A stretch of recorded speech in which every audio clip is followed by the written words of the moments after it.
Bonjour tout le monde. En premier lieu, j'aimerais dresser la table là, pour vous dire que je ne pourrai pas répondre à plusieurs de vos questions. Vous comprendrez que l'enquête est en cours. C'est une enquête qui dure depuis à peu près 36 heures. Et la raison pour laquelle j'ai décidé de faire la mise à jour en conférence de presse, c'est pour vous expliquer où on en est dans l'enquête et également pour sensibiliser les témoins potentiels, la population, quiconque pourrait avoir de l'information à communiquer avec le Bureau des enquêtes indépendantes. Brièvement, je vais vous rappeler les faits. Le 21 septembre dernier, à 16h54, le Bureau des enquêtes indépendantes a déclenché une enquête indépendante compte tenu suite aux circonstances de l'intervention des policiers de l'agglomération de Longueuil. Brièvement, les faits que nous disposons sont à l'effet qu'à 14h48, un appel 911 est logé. L'appel 911 consiste on rapporte qu'un groupe de personnes cagoulées et armées se déplacerait dans un lieu public. Les policiers sont arrivés vers 14h58 et lors de l'intervention, une personne aurait été atteinte par au moins un tir policier. Les premiers soins ont été prodigués et la victime a été transportée à l'hôpital où on a constaté son décès.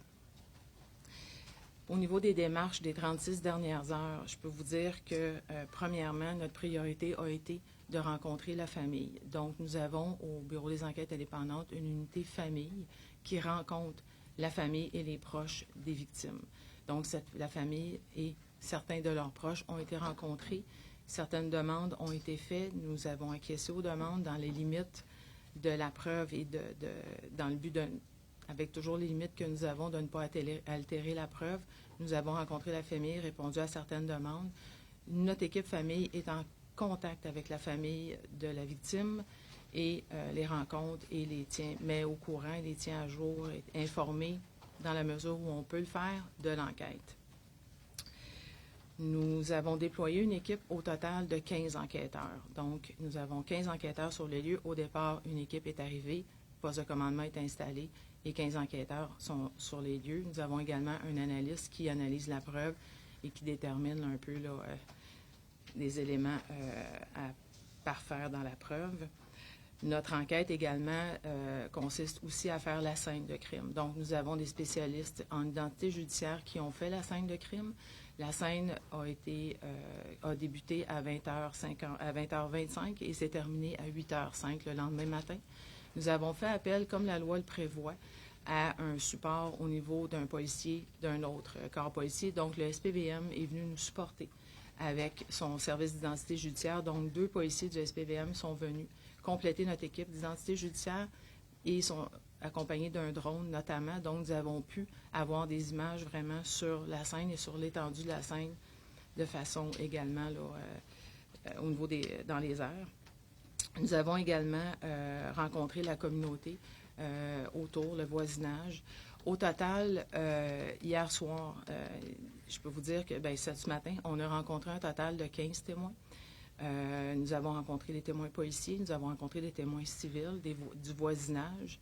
Au niveau du groupe de jeunes, nous avons rencontré quelques témoins, d'autres sont encore à rencontrer.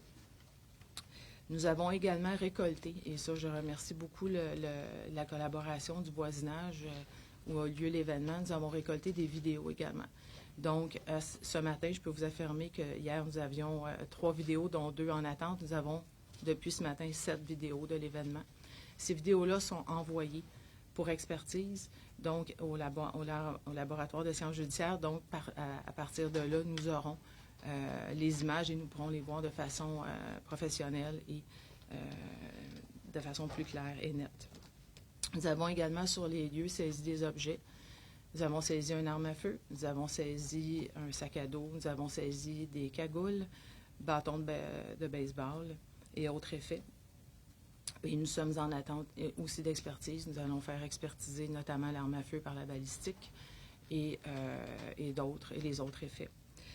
Les rencontres, évidemment, il y a encore des rencontres de témoins à faire. Puis c'est un peu l'objet aussi de la conférence de presse, comme je l'ai mentionné précédemment. J'invite la population, les gens qui ont vu des choses, qui ont entendu des choses, qui possèdent des éléments de preuve, de communiquer avec le BEI. Présentement, on entend sur le terrain qu'il y a peut-être une certaine incompréhension sur le rôle du Bureau des enquêtes indépendantes. Je peux vous assurer que notre bureau est un bureau indépendant. Nous sommes impartiaux et notre mission est de faire la lumière sur les événements. Pour faire la lumière, nous avons besoin des éléments de preuve les plus qu'on obtient de façon la plus rigoureuse. Donc, nous ne voudrions pas que certaines personnes se rencontrent ou altèrent des éléments de preuve. Donc, si des gens ont des choses à dire, ont vu des choses, je le répète, communiquer avec le Bureau des enquêtes indépendantes. Je suis un peu préoccupée d'entendre qu'il y a certaines petites enquêtes qui se font de façon privée ou indépendante. Puis comme je vous dis, aidez-nous, s'il vous plaît, donnez-nous la preuve telle que vous l'avez. Et n'essayez pas non plus de faire une concertation lorsque vous nous rencontrez comme témoins. Nous, notre but, c'est vraiment d'avoir la preuve la plus claire et la plus impartiale possible.